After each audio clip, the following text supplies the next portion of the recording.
Welcome to The Explainer. Today, we are diving deep into a really high-stakes debate. We're talking about Iran and the security landscape of the Middle East, which, as you know, is changing at lightning speed. I mean, think about it. The whole region is in flux. Old alliances are getting seriously strained. New tensions are popping up everywhere, and it's forcing every single major player to rethink their entire strategy. Okay, let's get into it. To really get a handle on what's going on, we're going to break down 4 key perspectives that came out of a recent and pretty intense panel discussion.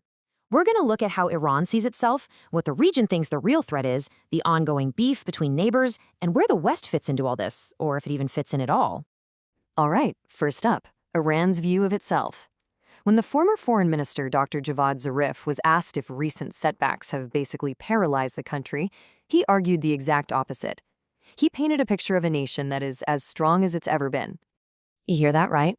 Dr. Zarif is basically saying, look, we've been weathering storms for thousands of years. From his point of view, Iran's strength is baked into its history and its people.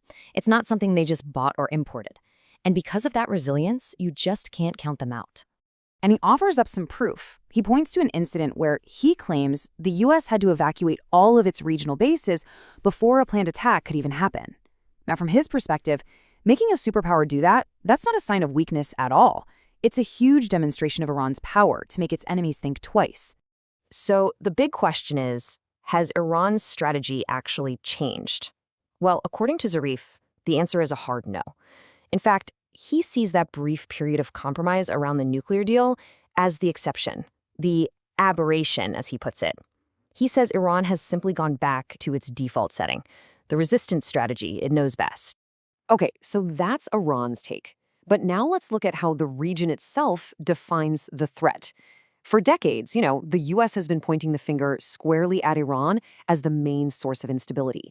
But lately, a totally different consensus has started to bubble up from Iran's own neighbors. And this just shows the growing disconnect perfectly. While Washington is sticking to its guns about Iran, you have leaders from places like Oman and even Saudi Arabia now publicly saying that Israel is the main threat. And that, my friends, is a massive shift in the regional conversation. From Iran's point of view, though, this isn't a shift at all. It's just a return to reality. Dr. Zarif's argument is that all the other regional conflicts were basically just a distraction. And now, finally, the focus is back on what he calls the real problem. But hang on. Just because there's this new consensus against Israel, it doesn't mean all the old rivalries have just vanished. Not even close. There is still some deep mistrust between Iran and its Arab neighbors in the Gulf Cooperation Council, the GCC, that powerful group that includes Saudi Arabia and the UAE. So the GCC Secretary General basically extended an olive branch. He talked about partnership, a shared, prosperous future, but it wasn't a blank check. It came with a pretty serious list of conditions.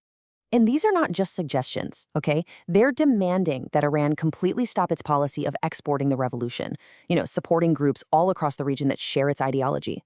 They want an end to backing militias like the Houthis. The GCC laid these out as absolute, non-negotiable requirements just to have a normal relationship. But Dr. Zarif's response to this call to look to the future? Whoa. He didn't even engage with it. He immediately dredged up the past and hit back with this massive financial claim from the Iran-Iraq War. It just goes to show you how raw and unresolved these old wounds really are.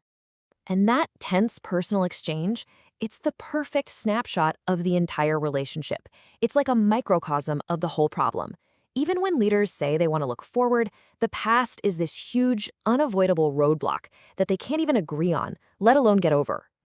So you might be wondering, with all this regional tension, where's Europe in all this? Well, according to Dr. Natalie Tokci from Italy's International Affairs Institute, Europe is completely out of the game.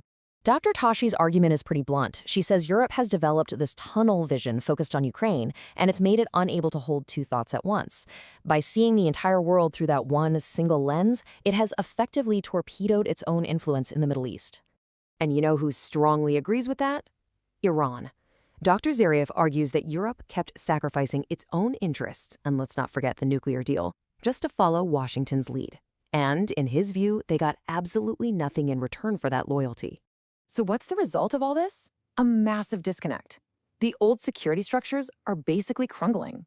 The GCC feels the US isn't the reliable partner it used to be. Iran sees Europe as totally powerless. And this creates a huge vacuum of power and trust, where every single nation is scrambling to figure out who they can actually count on anymore. At the end of the day, this whole debate revealed a fundamental paradox. Every side claims they're looking to the future, but they're all prisoners of history, completely unable to agree on even the basic facts of the past.